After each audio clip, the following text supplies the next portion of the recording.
ሰላም ጤና ይስጥልኝ ክቡራን ተመልካቾች ከከፋ ቴሌቪዥን የሰዓቱን ዜናዎች ይዘን ቀርበናል። ዜናዎቹን እየመራው አብሬያችሁ የምቆየው ክፍሌ አለሙ ነኝ።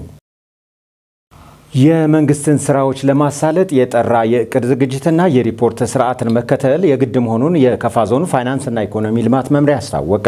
መምሪያው አንድ እቅድ አንድ ሪፖርት በሚል ርዕስ በዞኑ ለሚገኙ የመምሪያ ኃላፊዎችና የልማት እቅድ ባለሙያዎች በእቅድ ዝግጅትና ሪፖርት አደራረግ ላይ ስልጠና ሰጥቷል። ቤተልሔም መምሩ በመድረኩ ተገኝተው የመክፈቻ ንግግር ያደረጉት የካፋ ዞን ምክትል አስተዳዳሪና የገቢዎች መምሪያው ኃላፊ አቶ ደመላሽ ንጉሴ የአንድ እቅድ አንድ ሪፖርት አሰራር በ2014 ዓመተ ምህረት ወደ ትግበራ የተገባ ቢሆንም አፈጻጸሙ ላይ ያሉ ጉድለቶችን ለማረም ይህ መድረክ መመቻቸቱን ተናግረዋል። በመጀመሪያ ደረጃ እንደዚህ አይነት እቅድ እንዲወጣ የተፈለገበት ዋና ምክንያት እቅድና ሪፖርት አፈጻጸም የተናበበ እንዲሆን፣ አንዳንድ ጊዜ የ10 ዓመት እቅድ የሚለው ሌላ ነው፣ አፈጻጸም ሲመጣ ደግሞ የሚለው ሌላ ነው። ስለዚህ ወጥነት ባለ መልኩ እንደ ሀገር አቀፍ ይሄ ተግባር መፈጸም ስላለበት ዓላማ ያደረገ ሁኔታዎች ሲከወኑ ቆይተዋል። ከዚህ አንጻርም በርካታ መሻሻሎች ታይተዋል። ከነጉለቱም ቢሆን መሻሻሎች አሉ። አቶ ደመላሽ አክለውም እቅዱ እንዲወጣ አስፈላጊ የሆነበትን ምክንያት አብራርተዋል። ምክትል አስተዳዳሪው መድረኩ በአፈጻጸም ወቅት የታዩ ጉድለቶችን ለማረም መዘጋጀቱንም ገልጸዋል። በአፈጻጸም ሂደት ውስጥ የታዩ ጉድለቶች ምንድናቸው? ጥንካሬዎች ምንድናቸው? ቀጣይ ላይ ደግሞ ምን ላይ ነው ትኩረት ማድረግ አለብን የሚል ሂሳብ የያዘ ስለሆነ እያንዳንዱ ሴክተር የሚመራ አመራር ባለሙያ በተገቢው ይሄን ግንዛቤ ይዞ ተፈጻሚ እንዲያደርግ ክትትል እንዲያደርግ ያለመ የግንዛቤ መድረክ ነው። የዞኑ ፋይናንስና ኢኮኖሚ ልማት መምሪያ ኃላፊ አቶ መቅደስ ማሞ በበኩላቸው የአንድ እቅድ አንድ ሪፖርት አስፈላጊነትን አብራርተዋል። የአንድ እቅድ የአንድ ሪፖርት ዋን ፕላን ዋን ሪፖርት አስፈላጊነቱ ምንድነው የሚለው ነገር ማወቅ ያስፈልጋል ማለት ነው። እንግዲህ ያው ይሄን ተግባራዊ ስናደርግ ተቋማት የማስፈጸም አቅማቸው እንዲጎለብት እድል ይፈጥራል ማለት ነው። ሁለተኛ ደግሞ የተቋማት የአገልግሎት አሰጣጥ ስርዓታቸውን ለማሻሻል እድል ይፈጥራል ማለት ነው እና ተቋማት ምን አይነት የአገልግሎት አሰጣጣቸው አለ፣ ምን አይነት ጉድለቶች አሉ የሚለው ነገር ቼክ አድርገን በቀጣይ ደግሞ ጉድለቶችን የምናርምበትና ጠንካራ የአገልግሎት አሰጣጥ ስርዓት ተቋማት እየፈጠሩ እንዲሄዱ ማድረግ አስፈላጊ ይሆናል ማለት ነው። ከዛ ውጪ የሀብት አጠቃቀማችንን በደንብ ቼክ የምናደርግበት ነው። ሪሊ የተመደበልን ሀብት ችግር ፈቺ ነው ወይ? ከአገራዊ ፖሊሲያችን ጋር እየተጣጣመ ነው ወይ? የፕላን ፕሮግራማችን ጋር እየተጣጣመ ነው ወይ? ያንን የሚያሳካ ሀብት በትክክል ተግባራዊ ይደረጋል የሚለውን የሀብት አጠቃቀማችንን በትክክል ቼክ የምናደርግበትና ማስተካከያም የምንወስድበት እና ውጤታማነትን ከፍ የምናደርግበትን እድል ይፈጥራል ብለን ነው የምናስበውና አቶ መቅደስ አክለውም ከዚህ ቀደም በትግበራ ወቅት የነበሩ ማነቆችን አብራርተዋል። ዋና ማነቆች ተብለው ባለፉት አንድ ዓመታት ውስጥ ያየናቸው ዋና ማነቆች ብለን የወሰድነው አንደኛ የ10 ዓመቱ እቅድ ወይም የረጅም ዓመት ተብሎ የሚወሰደው እቅድ ከዓመታዊ እቅድ ጋር አላይን አያደርግም፣ ብዙ ጊዜ ይለያያል እና አንዳንድ ተቋማት ያንን ተከትሎ ከዋና ከ10 ዓመቱ ከ5 ዓመቱ መንዝሮ አውጥቶ ሲሰሩ ዋና ስትራቴጂክ ግቦችን ለማሳካት እድል ይፈጥራል ማለት ነው።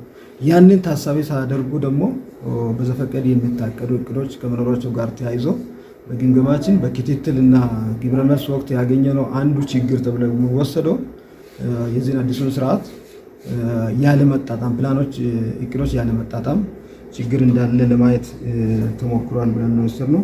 ይህንን የሚያርም መሆን አለበት ማለት ነው። ሁለተኛ ደግሞ ግምገማ ስናደርግ ምዘናውን ስናደርግ ተገቢ የሆነ የእቅድ ግምገማ እናደርግም፣ ተገቢ የሆነ የአፈጻጸም ግምገማ እናደርግም። እንደው የግብር ወጣ ምዘና የማድረግ ነገር አለ ማለት ነው። የአንድ ጉድለት ተብሎ የሚወሰድ ስለዚህ ይሄንን የሚፈታ ስልጠና ይሆናል ብለን ነው የምናስበው። በመድረኩ የተሳተፉ ተሳታፊዎችም ቀጣዩም ብለዋል። ስልጠናው ሁሉም ፎርማቶቹ በትክክልም ስንሰራባቸው የነበሩ ናቸው። ግን እንደዛም ሆኖ ወጥና የተስተካከለ ጥራቱን የጠበቀ ሪፖርትና እቅድ ከመጠየቅ አኳያ ነው ይህ መድረክ ያስፈለገው። ጥሩ መድረክ ነው። ሰነድ ዝግጅቱ ቢሆን ጥሩ ነው የሚል አስተያየት አለ። ጥሩ ነው። ወሳኝ በሆነ ሰዓት ነው ይህ መድረክ የተከፈተውና ያመቻቸውን የዞኑን ፋይናንስ እናመሰግን እንፈልጋለን። በተለይ ለልማት እቅዶች ያው በርካታ ስራ መስራበት የአመቱ ስራ የሚጠቃለልበት የቀጣይ ዓመት እቅድ መነሻዎች እንዲዘረዝርበት የታቀደበት ነውና ከዚህ አንፃር አዳዲስ የመጡ ነገሮችንም መነሻ ተደርጎ ዝግጅት መደረጉ ለኛ እጅግ በጣም ጠቃሚ ነው። ከመድረኩ ለተነሱ ጥያቄዎችም በኃላፊዎች ምላሽ ተሰጥቷል። በቅርቡ በወጣው የገጠር መሬት አጠቃቀም አዋጅ መሰረት እስካሁን 700 ሺህ ብር የሚጠጋ ገንዘብ መሰብሰብ መቻሉን የአውራዳ ከተማ አስተዳደር ገቢዎች ጽሕፈት ቤት አስታወቀ። የወጣውን አዋጅ ህዝቡ ተግባራዊ እያደረገው እንደሚገኝም የከተማ አስተዳደሩ ከንቲባ አቶ ጥላሁን ወርቁ ተናግረዋል። በላቸው በላይ ተጨማሪ አለው።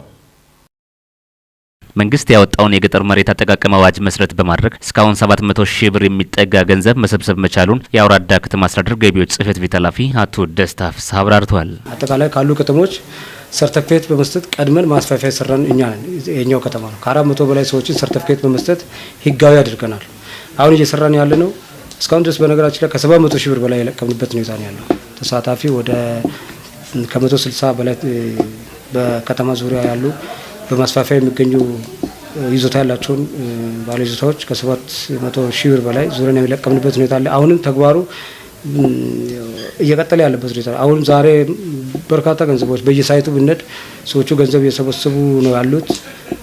ከዛ ጋር ተያይዞም አርሶ አደሩ በጣም ደስተኛ ነው የሚል ነገር ነው ያለው። ልማቶችን በተገቢው መንገድ ለማከናወን ገቢ ወሳኝ መሆኑን ያነሱት አቶ ደስታ ከተማ አስተዳደሩ ይህንን ግንዛቤ ውስጥ በማስገባት እየሰራ መሆኑን ገልጸዋል። የፖለቲካም ሌሎችን ተግባራት በተገቢ መንገድ ሊሰሩ ወይም ሊከናወኑ የሚችሉት የመሰረተ ልማትን በተገቢ መንገድ ስንሰራ የመልካም አስተዳደር ጥያቄዎችን ስንመልስ ነውና እነዚህ ነገሮች ደግሞ የመልካም አስተዳደር ጥያቄዎችን ለመመለስ መሰረተ ልማቶችን ለማሟላት በዋናነት ገቢ መሰብሰብ አስፈላጊ ነው ብዬ ነው ማስበው። ስለዚህ ይህን ገቢ ለመሰብሰብ ህብረተሰቡ እስካሁን ድረስ ባለው ሁኔታ ምንም አይነት ችግሮች የተፈጠሩ ያሉበት ሁኔታ የለም። ከግንዛቤ አንጻር ያው በተሻለ መልኩ ከተማ አስተዳደሩ ገቢ እንደሌለው የሚያውቁበት ሁኔታ፣ ችግሮች ሲኖሩ በጋራ ከኛ ተነጋግሮ ገቢን የሚመልሱበት ሁኔታ፣ በርካታ ተግባራትን ከህብረተሰቡ ጋር እየፈጸምን ያለበት ሁኔታ አለ። ነገር ግን አንዳንድ ትናንሽ እንደዚህ ገቢን ለመደበቅ የሚደረጉ ችግሮች አሉ። ገቢው ልክ የመንግስት ብቻ አድርጎ የማሰብ መልካም አስተዳደርን ምላሽ ለመስጠት አስፈላጊ ነው ከሚል አንጻር የግንዛቤ ችግር ያለባቸው ሰዎች አሉ። እነሱ ከዚህ በኋላ ባለው ሁኔታ የትኛውም የምንሰበስበው ገቢ ለአካባቢ ልማት የመልካም አስተዳደር መልስ ለመስጠት የመሰረተ ልማት ለማሟላት ነውና ለምንሰበስበው ገቢ እኛ ብቻ ሳይሆን የመንግስት ተቋማት ብቻ ሳይሆን የአካባቢ ማህበረሰብ ከኛ ጎን በመሆን ገቢያችን በጠንካራ ሁኔታ ተሰብስበው የተሻለ ነገር እንድንሰራ ድጋፍ ከኛ ጎን ነው ድጋፍ እንዲያደርጉ ነው የሚለው የከተማ አስተዳደር ከንቲባ አቶ ጥላሁን ወርቁ በበኩላቸው የወጣውን አዋጅ ህዝቡ በደስታ ተግባራዊ ያደረገ እንደሚገኝም ተናግሯል። የገጠር መሬት መጠቀሚያ ነው አንዱ የገቢ ምንጭ ብለን ለይተን እየሰራን ያለ ነው። ከገጠር ወደ ከተማ የተመለሰ በርካታ 3 ቀጠናዎች አሉንና እነዚህ 3 ቀጠናዎች ውስጥ ሰፋፊ በርካታ መሬቶች አሉ።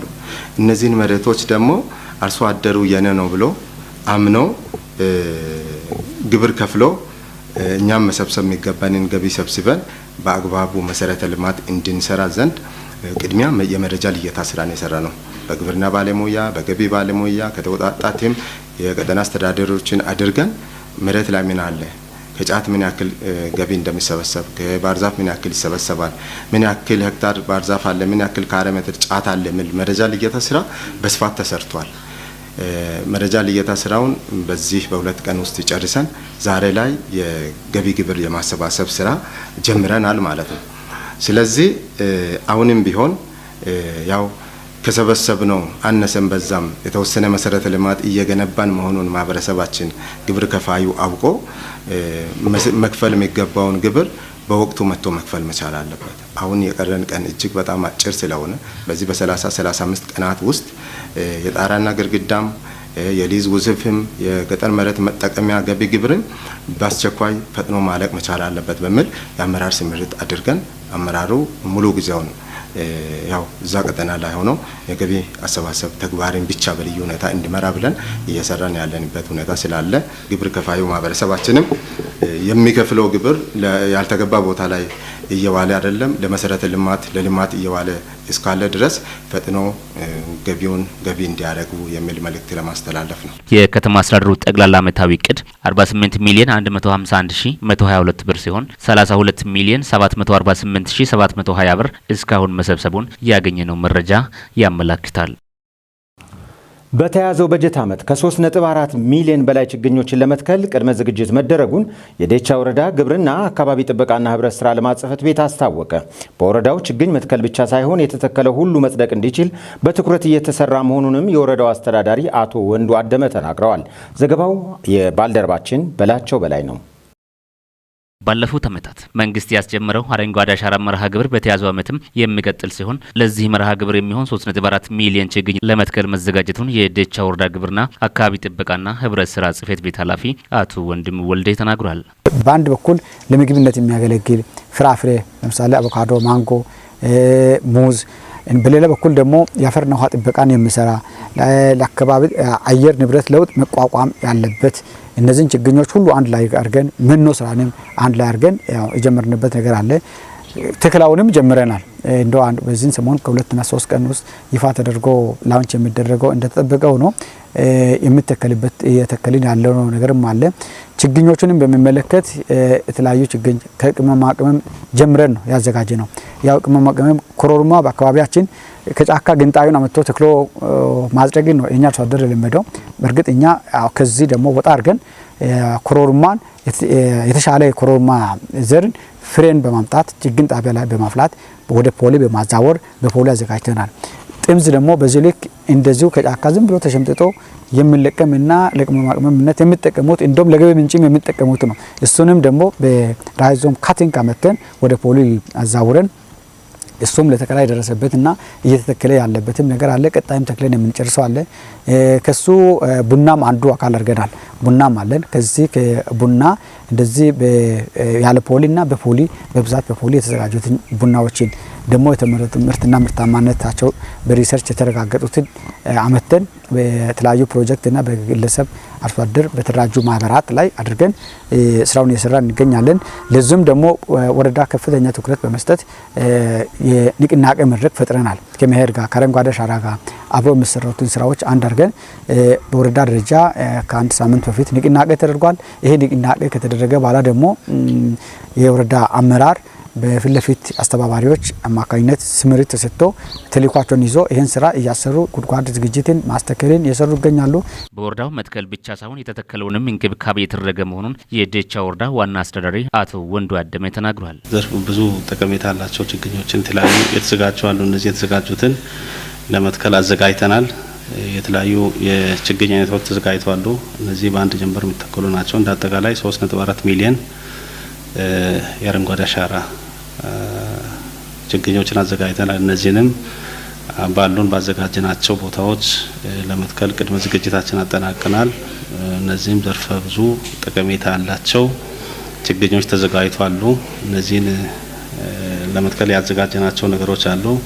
ለዚህ ሙሉ ዝግጅቱን የግብርና ጽሕፈት ቤት ጨርሶ ያለውን አስገምግሞ ቀጣይ በእለቱ ላውንች ካደረግን በኋላ 3.4ቱን ለመጨረስ አዘጋጅተናል።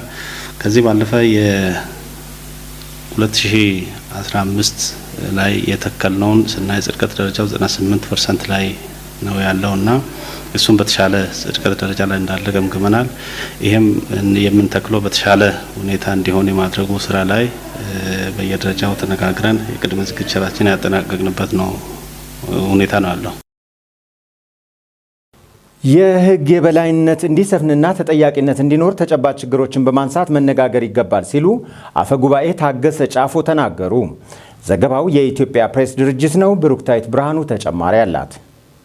የዲሞክራሲ ተቋማት በሀገረ መንግስት ግንባታ ያላቸው ሚና በሚል ለህዝብ ተወካዮች ምክር ቤት ከፍተኛ አመራሮችና ለዲሞክራሲ ተቋማት የስራ ኃላፊዎች በቢሾፍቱ ከተማ ስልጠና እየተሰጠ ይገኛል።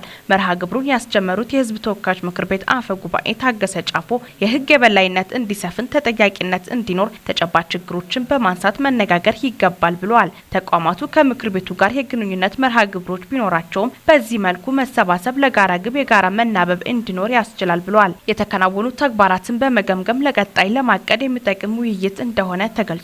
የህዝብን ተሳትፎ ለማጠናከር የክትትልና ቁጥጥር ስራን በብቃትና በውጤታማነት ለመስራት ውጤታማ ህዝባዊ ማዕቀፍ ለማዘጋጀት እንደሚጠቅም የገለጹት አፈ ጉባኤ ታገሰ ጫፎ የዲሞክራሲ ተቋማት ነጻና ገለልተኛ ሆነው ኃላፊነታቸውን እንዲወጡ ምክር ቤቱ ኃላፊነት እንዳለበት ጠቁመዋል። ስራዎቻቸውን ማየት መከታተልና መደገፍ እንደሚገባም አመላክተዋል። የሚመደበው በጀት ለህዝብ ዓላማ መዋሉን ለመገምገም በመንግስት ተቋማትና በመንግስት የልማት ድርጅቶች የሚደርሱ የመልካም አስተዳደርና የተፈጠሩ ችግሮችን ለመፍታት የመረጃ ነጻነት መጠበቁን ለመከታተል ይጠቅማል ብለዋል። ኃላፊነታቸውን እንዲወጡ ተገቢ ድጋፍ ማድረግ ይጠበቅብናል ሲሉ አስገንዝበዋል።